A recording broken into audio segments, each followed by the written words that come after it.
Wrapping it up on Sports Bit, Paulie and Teddy. Deep dive. Recap the college football weekend. Bad beats. The Clemson-Syracuse total.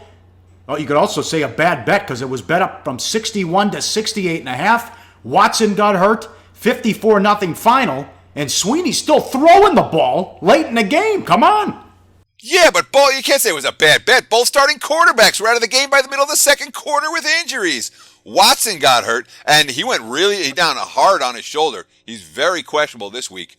Be aware of his status before you get involved. And Dungy got hurt. So both coaches shut the game down completely. The only touchdown in the fourth quarter came on a pick six. Lots of over money. All those tickets getting ripped up in the sports books here in Las Vegas. That was a tough beat. That wasn't a wrong side. It just didn't work out. There wasn't. Weird weekend. Not a lot of bad beats. We couldn't come up with a lot. Scanning all the action. Bad bets. Tweet us. Just send us a tweet because I'm sure somebody took a brutal beat that I just didn't think of or you didn't think of, Paulie. Yes. Yeah. Please. Tweet at us or comment in the video section. We'll get Boise State didn't look interested against San Jose State. They were laying 31.5. They won by 14 at home, and San Jose State stinks.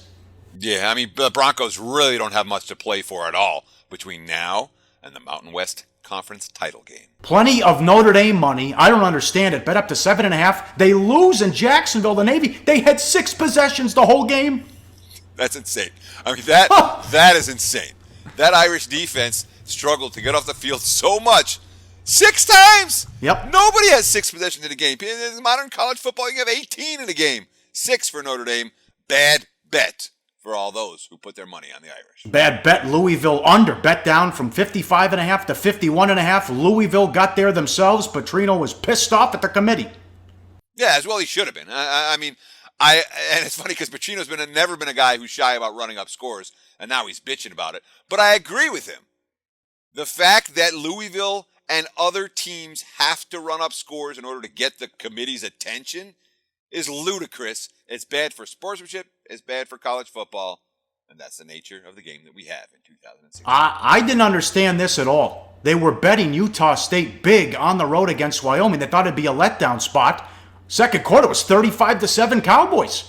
Yeah, it was not a letdown spot. Did you see they were betting Michigan State again, too? Oh, yeah. Folks are still believing that Sparty's going to turn things around. Michigan State, minus 7.5 up to minus 10. Yeah, they lose outright against Illinois. Bad for the books. Miami bet from plus 3.5 to minus 1. They destroy Central Michigan and North Carolina, and over again, Trubisky could go top 10 in the NFL draft. Yeah, Miami now 4-0 straight up and against the spread with Gus Ragland at quarterback. We don't do a lot talking about these MAC schools. Here's an opportunity to find a MAC team that is surging right now. Miami Redhawks and North Carolina. And I give you credit, Paulie. I rip you on some of the stuff. I got to give you credit. At the beginning of the season, you said Mitch Trubisky is the quarterback to watch in college football. You've been 100% correct. He's played himself, he wasn't being talked about as a first rounder coming into the Oh, God, no. Now he's played himself in the first round. He might have played himself into the top QB taken. So, I give you credit, Paul. You turned me on to Trubisky, and he's made me money this year. Hopefully he's made some of the folks out there in viewerland some money as well. How about the SEC? How about Texas A&M with the no-show, although some people thought that was going to happen. Mississippi State, money poured in on Mississippi State late. They get the outright win. Trevor Knight goes out with an injury. Get A&M out of there. They're not playing for anything now. No more top 10 after that performance. Yeah, and look, bad results for the house. There were no shortage of them on Saturday, and this was a pretty bad one. The Bulldogs scored in their first possession. They never trailed. Dan Mullen off a bye week, man. He's coached up Nick Fitzgerald, man. He may not be Dak Prescott just yet, but I like the looks of this young QB for the Mississippi State Bulldogs. What did you think of the Alabama-LSU game? I thought it was an entertaining football game at nothing. Okay. I thought it was a good game. I thought it was a tough beat if you had LSU plus. But I don't know. I mean, it was a good. It was again exactly what we talked about on Sportsbet last week when we previewed the game. We said it was going to be physical. We said it was going to be hard hitting. We said that LSU's running game isn't going to be able to work against Alabama.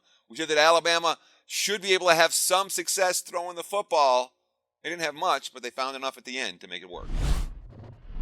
Hey guys, for the full video, go to sbrpicks.com. Research before you bet. Be sure to check out SBR Picks for the best game predictions, breakdowns, and much, much more.